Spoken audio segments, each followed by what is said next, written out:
반갑습니다. 대창 서의 법지입니다. 대창은 대원사의 대왕, 창문의 창의 약칭이고 대창 서의 서는 일반 스토리의 서입니다. 오늘은 대원사의 대창 서 이야기로 유소득의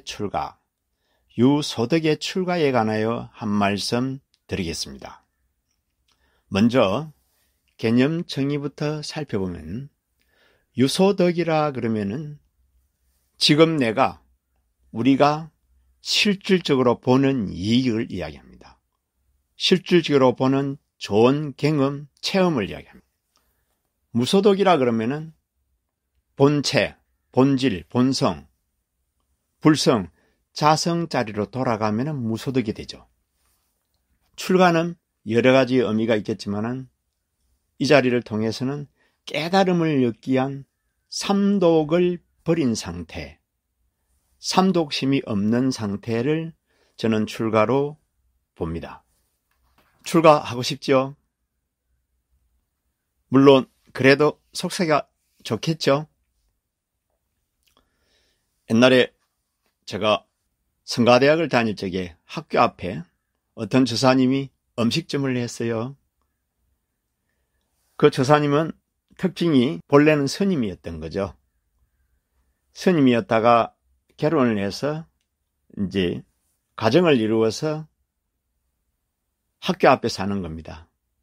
왜냐하면은 스님들 도포자락만 보면은 가슴이 그리 두근두근 한답니다. 그래서 다시 출가는 하지 못하고 그래도 스님들 도포자락을 보고 산다고 그리워서 스님들 음식을 제공하면서 스님들 곁에 있는 거죠. 가슴이 참 뭉클한 이야기죠. 그러나 우리 해능 스님은 제가와 출가를 그렇게 중요시 여기지 않았습니다. 왜냐하면 진정한 출가는 몸이 어디에 있는 것은 상관이 없죠. 몸이 속세에 있든 성가에 있든 산에 있든 상관이 없고 다만 마음이 출가를 해야 되는 거죠. 마음이 청정하면 진정한 출가가 이루어진다고 해놨습니다.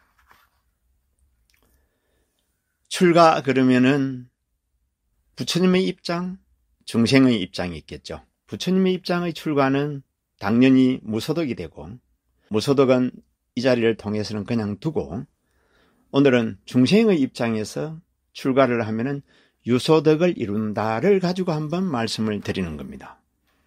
어쩌면은 중생의 입장에서 유소득이라 그러면은 좀 지견이 있으신 분들은 좀 섭섭할 수도 있습니다. 중생의 입장을 좀 낮추어 보는 듯한 느낌이 있어서 말입니다. 절대 그것은 아닙니다. 다만 구분을 하기 위해서 이제 중생의 입장에서 출가를 하면은 좋은 이익을 볼 수 있다. 라는 것을 말씀드리기 위해서 이제 구분했을 뿐입니다. 억지로 구분한 거죠. 유소득이 되려면은 우리 마음이 괴로움으로부터서 벗어나게 되는 거죠. 괴로운 마음도 진정한 출가가 이루어지면은 마음의 출가를 통한 수행이 이루어지면은 괴로움이 사라지는 거죠. 괴로움으로부터서 자유자재하는 거죠. 괴로움이 가득 찬 세계에 살지만은 매몰되지 않고 사는 거죠. 바꿔 말하면은 탐진치 삼독으로부터서 자유자재하는 것이죠. 매몰되지 않는 것이죠. 저는 여담으로 이걸 또 3집으로 풀어봅니다. 아집, 터집, 고집. 이것으로부터서 해방되는 거죠. 저는 아집이 세고 터집이 세고 고집이 센 사람은 수행을 해도 점차가 없다. 깨달음을 못 얻는다고 저는 판단하고 있습니다.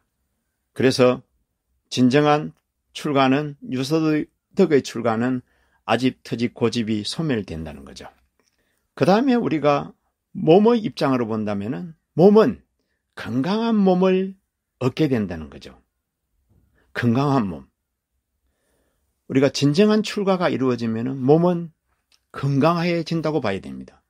그렇지 못한다면은 진정한 출가를 못한 거죠. 그 외로부터서 스님들은 성직자는 건강한 몸으로 오래 장수하는 걸로 다 정리가 되어 있습니다. 그래서 건강한 몸을 이룬다는 거죠. 진정한 출가, 집중력이라든지 창조력이라든지 긍정적인 생각이 향상되고 우울증이라든지 트라우마, 징크스 같은 것이 극복된다는 거죠. 트라우마 같은 것도 다급생내의 업장을 이해하면은 죽고 살고 수백만 번을 했다 손 친다면은 죽음이 두렵지가 않습니다. 그러면 죽음으로부터서 벗어날 수 있겠죠. 경전을 읽고 다란이를 애우고 기도를 동참하고 봉사한다면은 우울증 같은 것이 접근하지 못하리라 생각합니다.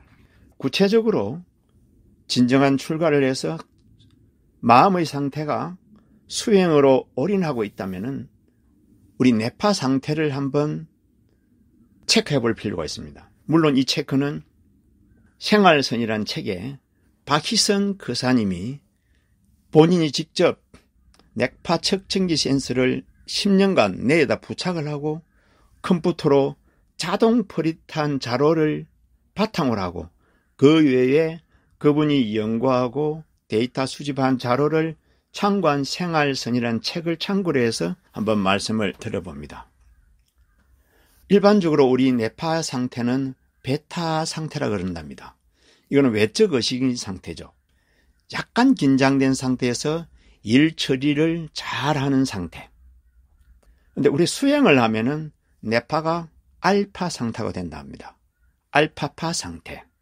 이거는 내적 의식의 상태인데 정신통일의 상태, 기억력이 집중력이 제대로 되는 상태랍니다. 이때는 스트레스가 해소가 된다 그러죠. 그 다음에 이제 우리가 흥분하면은 감마파가 된다 그럽니다. 이는 외적인 상태. 알파파 상태가 9 내지 11Hz라 그런다면은 감마파 상태는 30Hz 이상이랍니다. 거의 흥분, 미쳐버린 상태죠. 이 뇌파가 일반 평상시 사람이 가지는 뇌파가 아니라는 거죠. 때는 거의 미친 상태, 흥분 상태죠. 그래서 우리 주위에 어떤 사람이 뇌파가 감마파 상태, 불안, 흥분 상태, 미친 상태에 있다 하면은 우리는 그 사람하고 대화가 이룰 수가 없습니다. 일단 그 자리를 피해야 됩니다. 만약에 제압한다면 제압은 할 수 있겠죠. 그러려면 힘이 2배에서 3배는 강해야 됩니다. 그렇지 않으면 무조건 미친 사람 보면 피하고 봐야 된다는 거죠. 그 다음에 이제 알파 상태보다도 더 뇌파가 안정되어서 밑으로 내려가는 상태. 이건 세타파, 델타파가 있는데 흔히 그냥 세타파는 내적 의식인 상태로 초능력이 발휘되는 상태라 그러죠. 어쨌든 진정한 출가를 해서 수행을 하면은 뇌파가 알파파가 된다는 거죠. 이 뇌파가 알파파 상태에서는 쾌락 호르몬인 도파민이 분비된답니다. 쾌락 호르몬인 도파민이 대량 분비돼서 우리 몸을 상쾌하게, 통쾌하게, 맹쾌하게 만든다는 거죠. 그리고 알파파가 우세하면은 신체적으로 불필요한 긴장 같은 게 없어지고 마음의 동요도 적어진다 합니다. 산소 소비량이 감소하고 산성이든 피도 알칼리성으로 바뀌고 뇌파가 알파파 상태에서는 베타 엔돌핀이 분비되어서 스트레스를 해소시키고 T 임파고 등이 강화되어서 면역성이 향상된다는 거죠.